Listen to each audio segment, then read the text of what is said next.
I'm Melody Russell. You're watching Asked and Answered.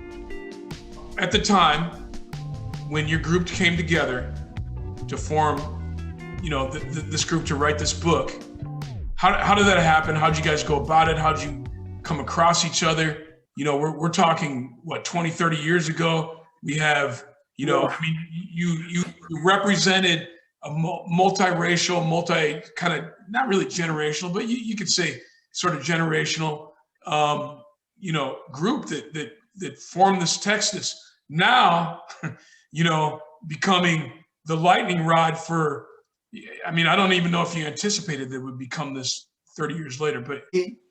There are, and for anyone who's interested, the preface to the Critical Race Theory book has a lot of the social history. But there really were two primary social sources for the folks who came together into critical race theory. One was a series of, in effect, meetings, discussion groups, study groups that Derek Bell organized. So Derek is our founding father. He was just both doctrinally a key inspiration in terms of race-conscious remedies. As a lawyer and law professor, that was he advocated race-conscious remedies in a way in which for example, in school desegregation, his position that the primary goal of desegregation should be to benefit Black children who had been the victims of segregation. The primary emphasis in desegregation was integration. And Derek felt that should not necessarily be the primary motivation, but rather the interests of the children, of the school children, should be primary. And so he, from his earliest works before he even became Derek Bell, our leading inspiration in what became critical race theory, that was his focus. And it showed up, and then he began as he has a fascinating career as a professor, where he kept raising racial issues, and people kept saying, no, we want you on our faculty, but you keep not, staying in the place you're supposed to be. But so he organized these groups, called together friends, his friends, people he knew, friends of friends, in groups in meetings of from 15 to 30 people. And that was one important group of people came together into critical race theory. The other part of it was within critical legal studies, the left legal movement, which again gained a significant amount. Had conferences with first 20 or 30 people, and then grew to be hundreds who would attend.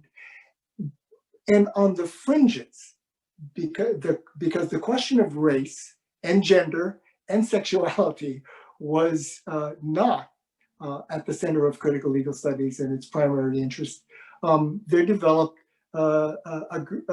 we went to these meetings and we looked around and said, well, this is mostly white, and there were folks who did want to talk about race.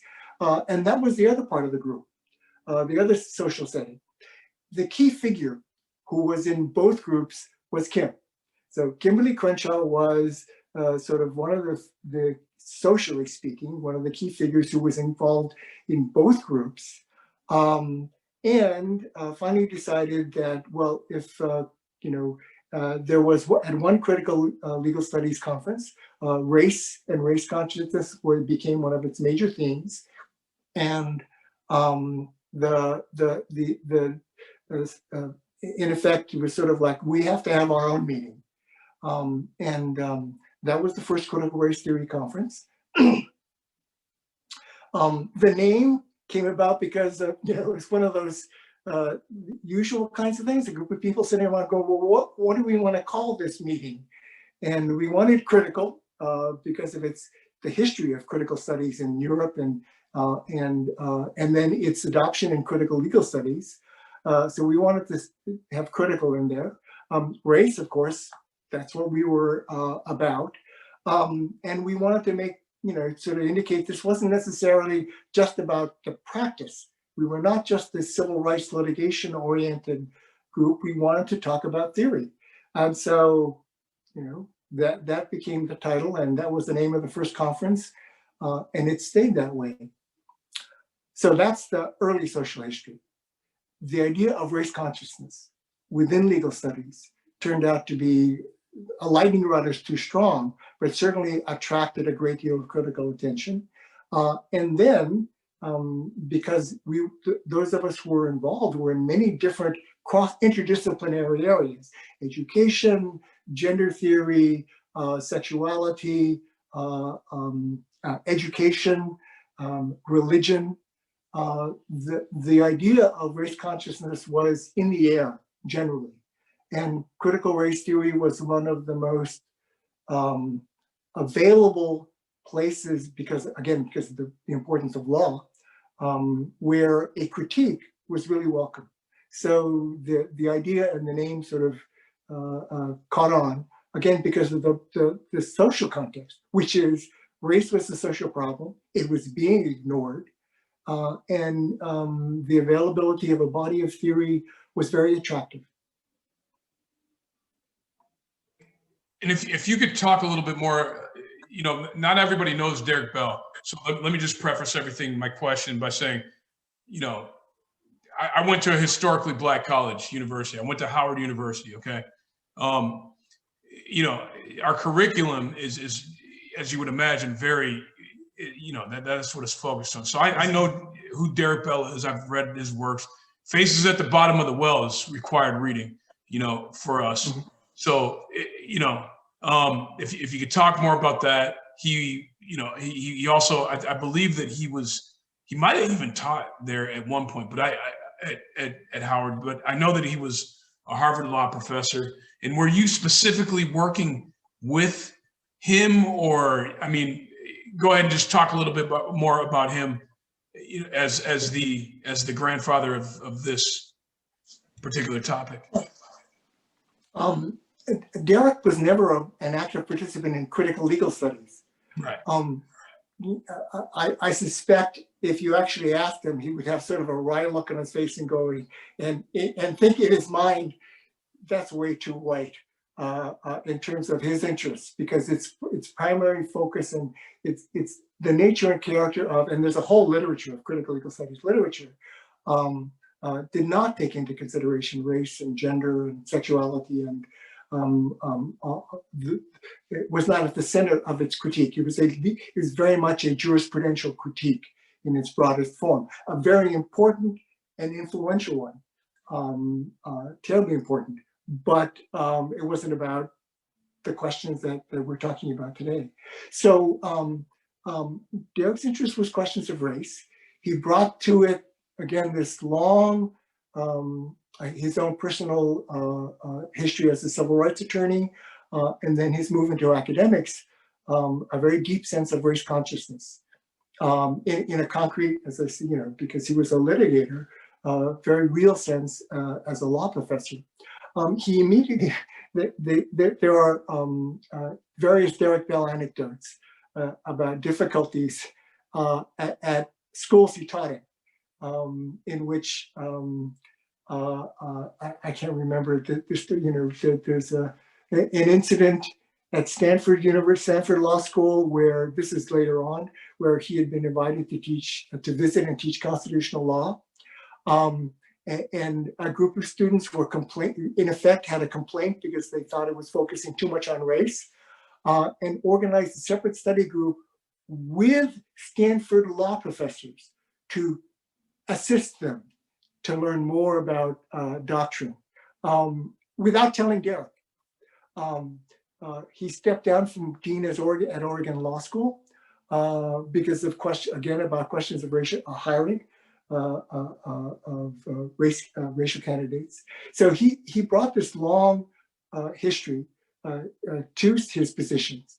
But one of his most direct influences was the book you mentioned, Faces at the Bottom of the Well, where he, in this extraordinary effort, imaginative effort, developed the idea of telling stories, of telling narratives. Now, narrative and storytelling had already been a part of critical race theory. I'm blanking and having one of those senior moments. Patricia Williams' work is outstanding in this regard, where she would tell narratives. And this became an important part of a critical race theory methodology to use the narrative. Derrick developed a series of stories around,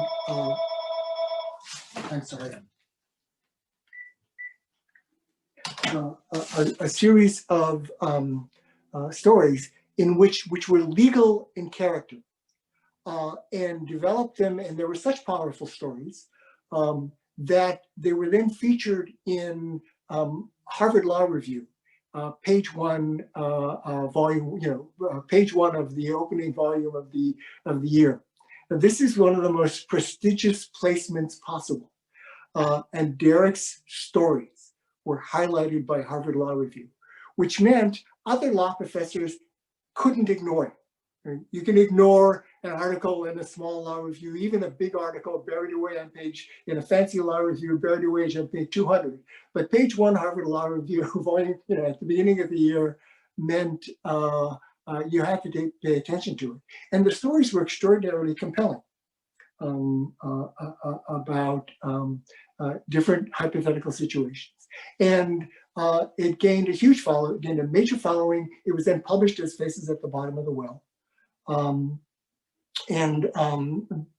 Was one of the major ways in which Derrick became known to a much broader audience than just law professors and civil rights attorneys.